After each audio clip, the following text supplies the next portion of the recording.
नमस्कार दर्शकों, आप सभी का स्वागत है चाय पे चर्चा और पॉडकास्ट शो बाय खुशबू सेठ सीजन 4।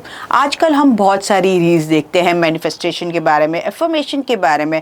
कहते हैं daily you should give this affirmation to yourself and you will succeed in life. पर ऐसा नहीं होता है। अफर्मेशन कोई भी आप बोलते हो तो उसका एक सही तरीका होता है, एक प्रोसेस होता है कि आपको वो अफर्मेशन कैसे बोलना है। खाली ऐसे ही रैंडमली बोलने से उसके रिजल्ट जो आपको आने चाहिए वो नहीं मिलते हैं। तो इस बात के लिए आप टेंशन मत लीजिए, क्योंकि आज हमारे साथ है राखी शर्मा जी, जो कि वो एक लाइफ कोच है। उसके साथ साथ she is an recce healer और उसके साथ साथ होओपोनोपोनो हीलर। ये क्या चीज है, आप हमारे साथ अंत तक बने रहिए इस हीलिंग टेक्निक को जानने के लिए। तो let's welcome Rakhi ji, the founder of universal BFF. So Rakhi ji, आपका स्वागत है हमारे पॉडकास्ट शो में। नमस्ते। मुझे ये पूछना था, how you started your life coach journey. मतलब पहले से ही आप इस फील्ड में थे या there was any certain kind of के आपकी लाइफ में transaction when you came to this field? हाँ, मेरे लाइफ में प्रॉब्लम्स जब शुरू हुई, उसकी सॉल्यूशन के लिए जब मैं दर दर भटकी, तो मुझे पता चला कि छोटी मोटी प्रॉब्लम सॉल्व करने के लिए हम यहाँ वहाँ लोगों से सजेशंस लेते रहते हैं, लेकिन ये प्रॉब्लम्स बार बार होए ही ना, या प्रॉब्लम्स को फेस कैसे किया जाए ये समझने के लिए मैंने कुछ लाइफ कोचेस को गाइडेंस लेनी शुरू की, उनको फॉलो करना शुरू किया। और उनके फॉलो करते करते मुझे ऐसा लगा कि ये बेस्ट जर्नी है। अगर हमारे वजह से किसी की लाइफ में बदलाव आ सकते हैं तो मुझे भी ये चीज़ करना चाहिए। और मैंने पर्सनल लाइफ में बहुत सारे मैनिफेस्टेशंस किए एंड मुझे मेरे पार्टिसिपेंट्स, मेरे फ्रेंड्स ने ही बहुत पुश किया कि अब तुमको भी लाइफ कोचिंग करनी चाहिए, और फिर मैंने शुरू किया इसे। हाँ, अगर ये आपने बताया कि बहुत सारे मैनिफेस्टेशन किए और अफर्मेशन दिए, तो अफर्मेशन और मैनिफेस्टेशन ये इसका कोई एक प्रॉपर प्रोसेस होता है कि ये करने से उसका रिजल्ट मिलता है, but randomly anyone sitting anywhere can't do this thing, like उसका भी एक प्रोसेस रहता होगा। तो इसके रिलेटिवली हमने समझाइए।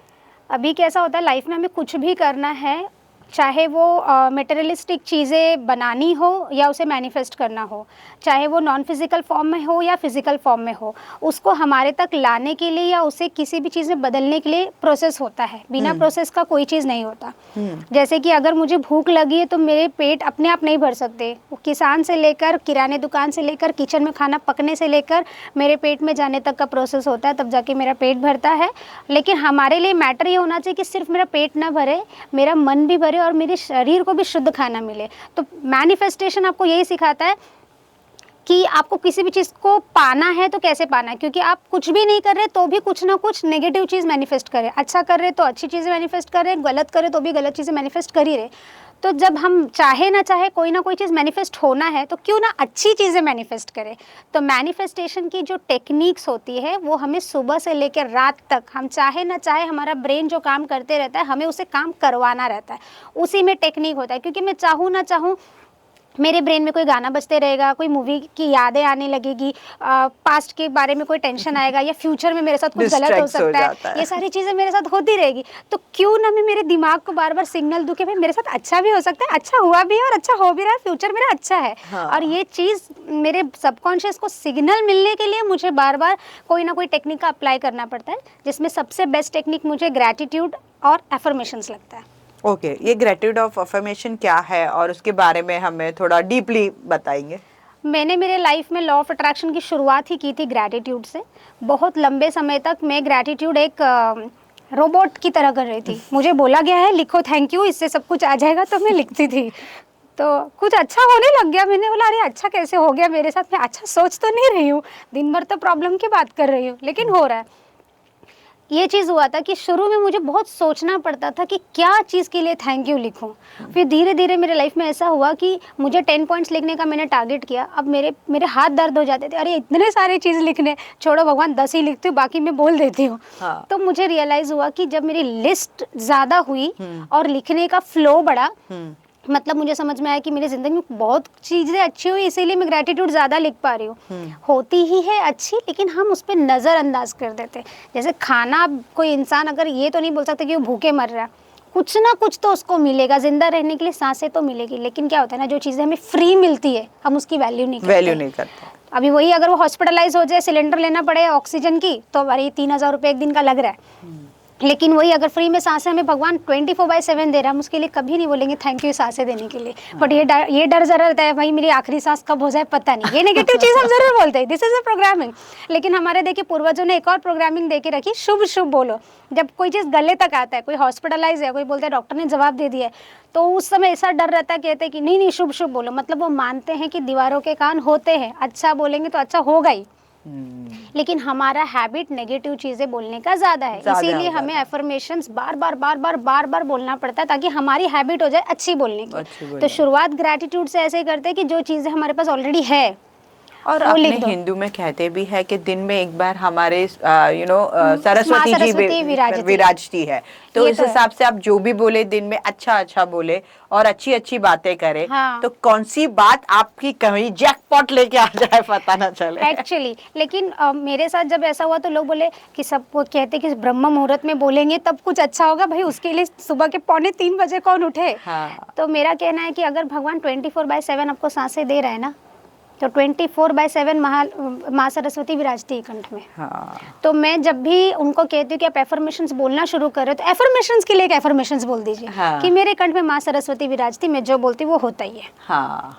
ये बोलकर शुरू कीजिए। अब कोई कहता है कि अरे मैं एफर्मेशंस बोल तो देती हूँ, आपने ये बोला ये भी बोल दिया। हाँ। लेकिन फिर भी विश्वास नहीं है, अब बोल दीजिए मैं मानू ना मानू, मैं जो बोलती हूँ वो सच हो जाता है। हाँ। ये एफर्मेशंस बोल दीजिए। हाँ। तो ये मेरा सब लोग ने बोला मेरा सिग्नेचर एफर्मेशन है बेसिकली। मैं मानू ना मानू, मैं जो बोलती हूँ वो सच होता ही है। अब वो बुरा भी चीज़ बोलेंगे तो हमारे दिमाग में रहेगा, अरे मैं तो नहीं भी मानूंगी लेकिन बुरा बोल रही तो बुरा होने वाला है। तो डर इंसान में बैठ जाता है, क्योंकि हमारी परवरिश ही ऐसी हुई है कि तुम्हें पाप लगेगा। हाँ। इस डर से हम उपवास करेंगे, तुझे पाप लगेगा। इसको तूने कुछ बोल दिया तुम्हें पाप लगेगा, खाना में पैर लग गया तुम्हें पाप लग गया। लेकिन वही नहीं कि खाना को अगर हम कहीं फेंक रहे, गलत तरीके से बनाकर लोगों को बेच रहे हैं, उस चीज को लेकर भय नहीं रहता, क्योंकि वो स्टेटमेंट कभी किसी ने यूज नहीं किया। लोगों ने ये स्टेटमेंट यूज किया कि खाना में अनाज में पैर लगा तुम्हें पाप लगेगा, और पाप से हम बहुत डरते हैं। तो मैंने डायरेक्टली बोल दिया तुम नेगेटिव बोल रहे तुमको पाप तो लगना ही है। मेरा यही रहता है। ये सारे अफर्मेशंस रहते हैं, तो जैसे आपने बताया लिख के ज्यादा यूजफुल होते हैं या बोल के ज्यादा यूजफुल होते हैं? लिखना और बोलना मेरे हिसाब से दोनों करना चाहिए, क्योंकि जब अभी मैं अगर बोलूँ मुझे ये चीज़ पसंद है, मैंने शायद मिनी सेकंड्स में कह दिया ये, लेकिन अगर मैं ये लिखने के लिए बोलूँ मोर टाइम, तो हम ज़्यादा समय उसमें इन्वेस्ट करते हैं। और जब हम लिखते हैं तो हमारा ध्यान भी वहीं रहता है, हमारे हाथ वहीं रहते हैं, हमारा स्पेलिंग मिस्टेक ना हो, मतलब हमारी सेंसेस ना मैक्सिमम सारी चीजें एकाग्र एक जगह रहती है, हमारा फोकस वहीं रहता है। अब सबसे हमें ध्यान नहीं देते हैं, लेकिन ये है कि हमारा लाइन ऊपर नीचे ना हो जाए, मतलब बहुत छोटी छोटी चीज़ें हमारा सबकॉन्शियस माइंड ख्याल रखता है जब हम लिखते हैं। इसके लिए एफर्मेशंस शुरू में थोड़ा ज़्यादा मेहनत करना पड़ता है लोगों को। अब बीमार ज़्यादा है तो भाई ट्रीटमेंट तो ज़्यादा ही करना पड़ेगा, टाइम कंज्यूमिंग लगेगा। हाँ, अब तुम भाई इतनी बीमारी लेकर आए हो नेगेटिव सोच सोच के, तो एक प्रकार का इंसान एक पर्टिकुलर नंबर है इतनी बार लिखना, बिकॉज एवरीथिंग, जैसे हमारे काम करते हैं, हम क्रिया करते हैं, पूजा पाठ करते हैं, देयर इज अ नंबर, 3 बार करो, 7 बार करो, 11 बार करो। सो अफर्मेशन, जो भी इंसान एक अफर्मेशन लिखता है तो देयर इज लाइक के इतने नंबर्स लिखने चाहिए उसे। हाँ, उसके लिए 2 टेक्निक्स है ज़्यादातर इस्तेमाल किया जाता है, जैसे 555 टेक्निक और 369 टेक्निक। आप मॉर्निंग में उठते ही 3 बार अपने गोल्स को लिख दीजिए, दोपहर में आप 6 बार लिखिए, सोने से पहले 9 बार लिख दीजिए। 555 टेक्निक ये है कि 55 टाइम्स आपको 5 डेज तक उसी चीज़ को लिखना है, बट इसकी टाइमिंग फिक्स होनी चाहिए, और लिखते समय आपको कोई भी डिस्टर्ब ना करे, मोबाइल में जैसे गाना सुन रहे, वो सारी चीज़ें नहीं होनी चाहिए। तो हमारे सबकॉन्शियस को हम बहुत लंबा टाइम जब देते हैं, so you mean 55 times you have to write that things for 5 days 5 days continuously, और there should be and timing का भी, फॉर एग्जांपल 10 बजे है सुबह तो 10 बजे, 9 बजे है तो 9 बजे, and that time no distraction, no mobile, nothing।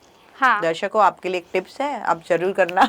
ये क्यों है वो भी मैं बताती हूँ, क्योंकि मेरे पास पहले क्लाइंट आए थे, अरे मैम आज तो 9 बजे लिखा, कल 9 बजे नहीं लिख पा रही हूँ। हाँ। आज 10 बजे लिखा, कल 10 बजे नहीं लिख पा रही हूँ, क्योंकि हमारा बॉडी ना वो अडेप्ट कर लेता है थोड़े दिन में। अभी हम इंडिया में है, अभी मुझे यहाँ पर रोज रात में नींद आ जा रही है, अगर मैं ये यूएस चली जाऊँ तो मुझे वहाँ पर रात होगी तब नींद आएगी, इंडिया के टाइम के हिसाब से नींद आएगी नहीं। तो जैसा हम काम करने लग जाते हैं ना, बॉडी उस टाइमिंग को एडजस्ट कर लेता है। इसीलिए फिक्स टाइम पर रखने से कि 12 से 12 घंटे का जब गैप होता है, 24 घंटे का गैप होता है, तो अपने आप बॉडी जो है ना उस प्रोग्रामिंग को शुरू कर देती है, मुझे लिखना है, मुझे लिखना है। और एक्चुअली हम इतने डरपोक भी ना, नहीं भी लिखेंगे तो उसका भी डर रहता है, नहीं लिखेंगे तो होगा नहीं ना, भगवान पाप तो नहीं लगाएगा। ऐसी बहुत सारी चीजें हैं, लोग नेगेटिव कैसे सोचते बॉडी हैं। अपना वो ट्रेन हो चुका है ट्रेन उस हो तरीके चुका से, है। तो you need to boost the your inner energy और आपके कॉन्फिडेंस को बूस्ट करना चाहिए। हाँ। मतलब कि ना मैं कर सकता हूँ और मैं करूंगा, और हाँ। क्यों नहीं करूंगा, और क्यों डरना, नहीं हुआ तो गलत नहीं भी हुआ हो तो गया तो 55 के गलती से 54 भी एक बार हो गए तो इट्स ओके। कोई गलती नहीं है उसमें। So what you else you feel like के ऐसे कुछ रेमेडीज है फॉर द इंस्टेंट के हम कर सकते हैं और easy to everyday life, we like to give few suggestions to our audience. Easy to everyday life में मुझे लगता है कि gratitude writing is the best practice. उसके लिए ज़्यादा मेहनत की भी चीज़ें नहीं है, और वो करना भी बहुत आसान है। क्योंकि अगर आप कहेंगे मेरे लाइफ में कुछ अच्छा ही नहीं हो रहा है तो मैं क्या ही लिखूं, लेकिन हम क्या होता है ना, what we give we receive in multiples. अगर आप यूनिवर्स को ये मैसेज दे रहे हैं कि थैंक यू मुझे इतने सुंदर बाल देने के लिए, अब कल जाके क्या होगा ना, आपकी लाइफ में वो नौबत तो नहीं आएगी कि आप बोले अरे भाई मेरे बाल बहुत झड़ रहे हैं। तो यही है ग्रैटिट्यूड। अभी आप बोलोगे कि मेरे बाल लंबे लेकिन सिल्की नहीं, लेकिन है ना, आप पहले उसके लिए लिख दीजिए। तो यही है ग्रैटिट्यूड प्रैक्टिस जो इजी। आपके घर में कुछ ना कुछ तो होगा, झाड़ू तो होगा, आप उसके लिए लिख सकते हैं कि मेरे दिन घर के क्लीन करने के लिए मुझे मदद कर रहा है। खाना खाने के लिए प्लेट तो होगा, आप उसके लिए लिख सकते हैं। तो आप किसी चीज़ के लिए ग्रैटिट्यूड लिखो और उसका रिजल्ट नहीं आया, मैं मान ही नहीं सकती। So how the gratitude process, जैसे ये चीजें होती है वो इतनी बार लिखने में इतने दिन होती है, तो ग्रैटिट्यूड कितनी बार लिखना चाहिए और कैसे लिखना चाहिए और कितनी टाइम तक लिखना चाहिए? एवरी डे की शुरुआत ग्रैटिट्यूड से होनी चाहिए, मिनिमम 10 पॉइंट्स। कोई भी चीज़ के लिए हम थैंकफुल है तो क्यों थैंकफुल है, जैसे मैंने कहा बाल के लिए आई एम थैंकफुल कि मेरे इतने सुंदर बाल है, उससे हमारा माइंड प्रोग्राम नहीं होगा। मेरे पास इतने सुंदर बाल है इसलिए मैं शुक्रगुजार हूँ, क्योंकि पूरे दिन जब मैं खुद को आईने में देखती हूँ तो मुझे अच्छा लगता है, लोग तारीफ़ करते हैं, मेरी हैप्पी हार्मोन्स बनते हैं, तो मैं मानू ना मानू मैं खुश रहने लग जाती हूँ। Thank you so much universe, आपके कृपा से मेरे लाइफ में ऐसे तो मोमेंट्स आते हैं कि मुझे अंदर से अच्छा फील होने लगता है, इसके लिए मुझे कोई इन्वेस्टमेंट नहीं करनी पड़ती। इस तरीके से आपका एक पॉइंट होना चाहिए। फुल ऐसा मतलब brief फुल में, डिटेल के साथ एक पॉइंट। पूरी डिटेल में, जैसे कि समझ लीजिए कि कल के दिन, आज के लिए अभी सुबह उठते तो आपके पास कुछ नई चीज़ें नहीं होगी, शुरू ही हुआ है दिन का। कल के दिन से लेकर आज तक ये पूरी रात आप चैन की नींद सोए, थैंक यू सो मच उस गद्दे के लिए, उस चादर के लिए, उस कुशन के लिए। और माइंड में ये रखिए, बहुत सारे जन रोड पर सोए होंगे, आप किसी रूम में किसी छत के नीचे सेफ्टी के साथ सोए हैं, अच्छी नींद लिए, थैंक यू सो मच। मुझे सोने के लिए रात तो आपने दी, लेकिन सोने के लिए जो एम्यूनिटीज़ चाहिए मेरे शरीर को, जो सुकून चाहिए, वो सब आपने दिया। अगर वो नहीं होता तो मैं बाहर बहुत सारे लोग जैसे स्ट्रगल करके सो रहे हैं, लोग वेट कर रहे कि कोई आके हमें कोई कंबल दान करके जाए, आप वो तो वेट करते हुए नहीं सो रहे। ये इस तरीके से आपको ग्रैटिट्यूड में लिखना है कि किसी के पास जो चीज़ नहीं है, जो उसकी दुआ कर रहा है, वो मेरे पास ऑलरेडी है, वो चीज़ सोचकर आपको लिखना है। खाने के लिए आप लिख सकते हैं। एवरीडे यही ग्रेटिट्यूड लिखना है कि इट्स लाइक रोज रोज चेंज? शुरू में क्या होता है कि आपके पास ज़्यादा कुछ पॉइंट्स आपको लगते हैं कि नहीं है, होता तो बहुत कुछ है, तो शुरू में आप एक प्रैक्टिशनर के तौर पे जो चीज़ है उसको आप लिखेंगे ना, तो दूसरे दिन कुछ नई चीज़ें अपने आप आपके साथ घटित होगी। अभी ऐसा कुछ अच्छा हुआ मेरे साथ आज, और आप अपने आप गौर भी करने लग जाएंगे और आपके साथ अच्छा होगा। मैं एक एग्जाम्पल देती हूँ, मेरी फ्रेंड का एग्जाम्पल देती हूँ। वो she is not from Mumbai, वो दूसरे स्टेट से थी, और उसने मुझे कॉल किया एंड शी जस्ट सेड कि मुझे 5000 की भी सैलरी मिल जाएगी ना राखी, मैं खुश रहूँगी, कुछ तो ऐसा कर। और वो मुंबई जैसे शहर में ज़्यादा उसका रहना सहना हुआ नहीं, तो उसमें कॉन्फिडेंस नहीं था कि वो इतना कुछ कर पाएगी। मैंने उसको बोला एक काम कर, एक पेपर ले और उसमें तू लिख ले कि मेरी मंथली सैलरी है 50,000 रुपये। तो बोली कि क्या नॉनसेंस बोल रही है, 5,000 सोच रही तो 50 बोल रही है। मैंने तू आ जा, 50 तेरे को 50 ही मिलेगा, देख मैं तेरे को बोल रही हूँ। She came to Mumbai and 15 से 20 दिन उसको 2-3 जॉब मिले, एक 7,000 की नौकरी मिल गई, खुश, मेरे को 7,000 की नौकरी मिली, बट मैं नहीं खुश थी। मतलब 50,000 लेकर 7,000 क्यों आया। उसको एवरीडे मैंने कहा था कि ये चीज़ें प्रैक्टिस करना, और उसने बखूबी हर चीज़ मुझसे प्रैक्टिस किया। और मैंने उसको कहा था कि एक्चुअली उसकी एनवायरनमेंट पूरी नेगेटिव थी, उसको मैंने कहा तू मेरे अलावा सबका नंबर ब्लॉक कर दे, तू किसी से नहीं बात करेगी। ये 1 महीना किसी से नहीं बात करी, एंड सीरियसली उसने किसी से नहीं बात किया। 30 डे हुआ लगभग, उसके बाद उसको जहाँ काम मिला, उसकी first salary was 50,000 exactly, first month की इनकम। वो मुझे कॉल करके सुना रही है, तूने 50,000 लिखाया क्यों, 2 लाख क्यों नहीं लिखाया? बोली मुझे पता है कि 2 लाख के तेरे माइंड एक्सेप्ट ही नहीं करेगा कि तू 2 लाख तक पहुंचेगी। when your capacity and your ability, you yourself are not confident. अभी मैं ही बोलती हूँ मुझे 1 करोड़ कमाना है, मैं कमाऊंगी, लेकिन मुझे पता है कि वो एक स्टेप के साथ जाएगा। There is no lift to over there. हाँ, और मजा उसी में आता है। तो ग्रेटिट्यूड ऐसा है कि हमारे पास, जैसे आपने कहा कि रोज एक ही चीज लिखना है, 3-4 दिन के बाद नई चीजें आने लग जाएगी। इतनी चीजें आएगी। Gratitude should be only 1 line, वो 2-3 बार रिपीट नहीं करनी है, राइट? नहीं, आपको माइंड में रखना है कि आज मैंने ये लिखा है ना रीजन, कल यूनिवर्स नए 10 रीजंस क्रिएट करने वाला है। ऐसे माइंडसेट रखिए, हो गई। आप ये, अब मैं शेयर्स में पैसा डाल रहा हूँ भाई, रिटर्न्स तो मल्टीपल्स में आने हैं, तो भाई 10 ग्रेटिट्यूड लिख रहे, भगवान 100 रीजंस लाएगा, उसमें से चुन के 10 लिखने वाले हैं। ऐसा सोच के लिखना है। मैं तो यही सोचती हूँ। अमेजिंग। सो आपने रेकी हीलिंग पहले चालू किया था या एज एन लाइफ कोच आपने ये पहले चालू की? शुरुआत आपने कौन सी चीज की? मेरी शुरुआत बेसिकली न्यूमरोलॉजी से हुई थी। Wow, numbers. हाँ, और न्यूमरोलॉजी, जब मैं बहुत यंग थी, कॉलेज स्टूडेंट थी, मुझे इतना कुछ ज्ञान नहीं था। आप अभी भी यंग ही हो। हाँ, यंग तो मैं कहती हूँ कि इंसान हमेशा ही यंग होता है। तो मैंने शुरुआत की न्यूमरोलॉजी से, और बड़ा मज़ा आया सीख कर। लेकिन उसमें ना ये चीज़ बार बार लिखा जाता, अच्छा सोच के जाओ, अच्छा सोच के जाओ। तो उस समय मेरी सैलरी थी लगभग 7,000 रुपीज़, 9,000 मेरी सैलरी थी। ये लगभग 15-16 साल पहले की बात है। मेरी जो न्यूमरोलॉजिस्ट कोच थी, और मेरे ऑफिस में कुछ इश्यूज़ हुआ, तो मुझे बोला गया था कि अब तुमको कंपनी से निकाल दिया जाएगा, तुमको कहीं नौकरी नहीं मिलेगी, क्योंकि तुमने बिना इन्फॉर्मेशन के 1 हफ्ते की छुट्टी ले ली है।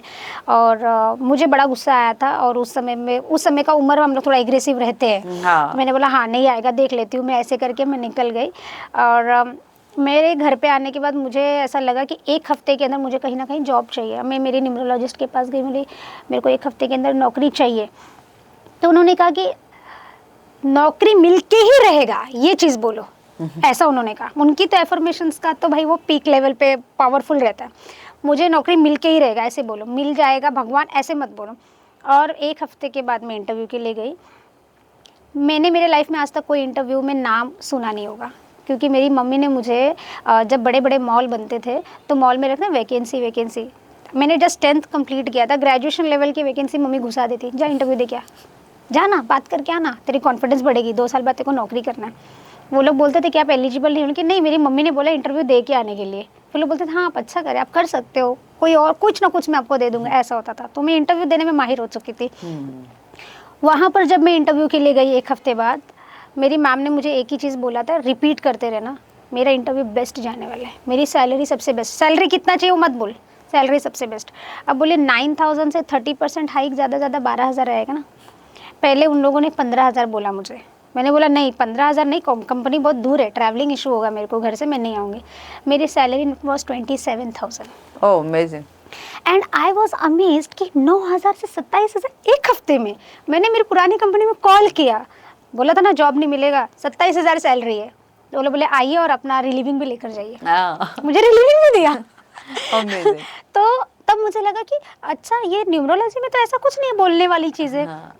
वो एक बहुत ही मतलब बहुत ही स्ट्रॉन्ग रेकी हीलर है जिनसे मैंने न्यूमरोलॉजी सीखा। उन्होंने मुझे कहा कि अब तेरी शादी होने वाली है, तू लाइफ में तुझे एक सजेशन दूंगी, कुछ भी मत करना लेकिन रेकी ज़रूर सीखना। बट उस समय मैंने सीरियस नहीं लिया, क्योंकि वो बैठ के 21 दिन करो, मुझे ऐसा लगता है यार ये बोरिंग है। नहीं करना है मुझे, कुछ छोटा मोटा इजी वाला मिल जाए, तड़कता भड़कता, मजा आएगा। लेकिन आप तड़कता मड़कता और अलग अलग ही करते हैं। जैसे हमने सुना है होपोनोपोनो, ये क्या थियरी है, वो मुझे नहीं समझ। हीलिंग थियरी है ये, लेकिन ये मतलब कहाँ से आई है और क्या है ये? लॉकडाउन पीरियड में मैं बहुत फाइनेंशियल क्राइसिस में चली गई थी। तो मुझे किसी ने बताया होपोनोपोनो करने से ना पैसा आने लगता है, बहुत जल्दी से पैसा आता है। अच्छा। एंड मुझे लगा करने में क्या जाता है भाई, आ जाए, मेरे को मुझे कुछ समझ में नहीं आ रहा था, क्योंकि उसके 4 पावरफुल फ्रेज है, I am sorry, please forgive me, thank you, I love you, बस ये बोलते रहो। ओके। तो मुझे लगा ये 4 लाइन बोलूँगी तो पैसा आ जाएगा, कर लेते। और मैंने सीरियसली, मैं स्कूल में थी उस समय, मैं योगा टीचर थी स्कूल में बच्चों को पढ़ाते पढ़ाते मुझे ब्रेक मिला, मैं स्टाफ रूम में गई और मैंने 15 मिनट्स में होपोनोपोनो किया एंड क्विकली मेरे अकाउंट में कहीं ना कहीं से पैसे आए, अनएक्सपेक्टेड थे वो। ओके। तो इसका भी कैसा रहता है, how many times you have to speak? कैसे 108 टाइम्स हमें चैंट करना रहता है। 8 टाइम चैंट, 4 लाइन चैंट करना। 108 टाइम्स क्या 108 टाइम? हाँ, ये 4 फ्रेजेस को चैंट करना रहता है। अब क्या हुआ कि अब मुझे मेरे अंदर से वो जाग गया, ये हो तो गया, बट क्यों काम किया? मेरा हमेशा से ये कि काम क्यों करता है, मुझे जानना है। अब मैंने डीप तक जाना डीप जाना है। इसकी बुक कौन सी है, तो पता चला जीरो लिमिट्स करके कोई बुक है जो होपोनोपोनो पर बुक है। अब मैंने वो बुक ली, बुक पढ़ना तो बिल्कुल पसंद नहीं मुझे, बुक लेकर साल भर रखा हुआ था, कभी मैंने उसको पढ़ा नहीं, 1-2 पेज पढ़ा, नहीं पढ़ना, वीडियो देख लेंगे। वीडियो देखते देखते यूट्यूब में मैंने अक्सर देखा है कि कोई भी चीज़ ना डिटेल नहीं मिल पाती कई बार। तो ऐसा है कि आप हमारा कोर्स ज्वाइन कीजिए तो आपको हम डिटेल बताएंगे। तो मैंने बहुत होपोनोपोनो के कोर्स ज्वाइन किए। एट द एंड मेरे को ऐसा लगा भाई कोर्स बनाने वाला भी तो बुक पढ़ के ही बनाया, मैं बुक ही पढ़ती हूँ। एंड फिर मुझे बुक पढ़ने के इंटरेस्ट जागे, इसलिए मैंने एफर्मेशंस खुद में शुरू किया। आई लव रीडिंग बुक्स, मुझे बुक पढ़ना बहुत पसंद है। और मैंने बुक पढ़ना शुरू किया एंड होपोनोपोनो हीलर बनने का मेरे अंदर ऐसा आया कि मुझे अब इसका हीलर बनना है, क्योंकि मज़ेदार टॉपिक है।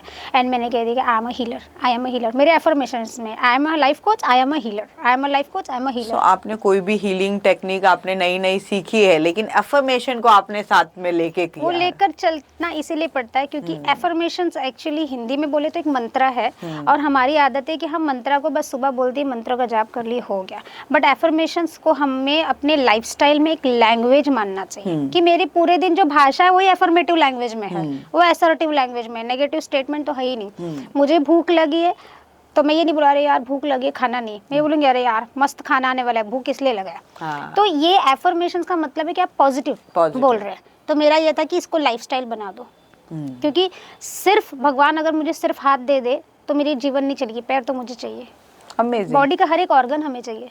तो लाइफ कोचिंग में, लॉ ऑफ अट्रैक्शन में भी हर एक टेक्निक अपनाना पड़ता है अपने माइंड को रिप्रोग्राम करने के लिए। कोई एक टेक्निक से सब कुछ नहीं हो सकता, मैं ये मानती हूँ। सो आपने होपोनोपोनो और अलॉन्ग विद दैट एफर्मेशन के बारे में इतनी सारी बातें की कि हाउ इट इज़ इम्पोर्टेंट और वो कितने अच्छे प्रोसेस से हम करें तो you get a result after of it. तो जाने से पहले हमारे व्यूअर्स को उसके बारे में थोड़े टिप्स देके जाइए, बिकॉज हमारे व्यूअर्स को भी ऐसा लगना चाहिए कि हमें इस शो से टिप्स मिल गई कुछ तो। हाँ, ये टिप्स मत समझिए इसको, आप लाइफ का एक समझ लीजिए टर्निंग पॉइंट का कोई खजाना मिल गया, आप इसे समझिए। बीइंग मेरा जो जर्नी है उसमें मैंने कहा है कि I am a universal BFF में सबके लिए बेस्ट फ्रेंड की तरह लाइफ कोचिंग करती हूँ। एफर्मेशंस, सबसे बेस्ट एफर्मेशंस मुझे लगता है आई एम वेरी हैप्पी, क्योंकि हम ज़िंदगी में हर चीज़ इसलिए करते हैं कि हम खुश रह सकें। तो ये एफर्मेशन सबसे बेस्ट एफर्मेशंस है। असाइड होपोनोपोनो जो है, सिचुएशंस के हिसाब से हमेशा नए नए इंटेंशंस क्रिएट करने रहते हैं, क्योंकि होपोनोपोनो में हम 4 फ्रेज जब बोलते हैं उसके पहले इंटेंशन सेट कर दे कि मैं 100% रिस्पॉन्सिबिलिटी लेती हूँ कि आज मेरे लाइफ में जो भी घटित है वो मेरे ही कारण है, मेरे कर्मा रिपीटिंग पैटर्न, मेरे ही रिप्रोग्रामिंग के कारण हो रही है, और मैं इसके लिए दूसरों को ब्लेम करके मेरे और भी नेगेटिव कर्मास को बढ़ाते जा रही हूँ। तो इसकी मैं जिम्मेदारी लेती हूँ एंड आई लव यू कि आपने मुझे फिर भी अच्छी ज़िंदगी दी है।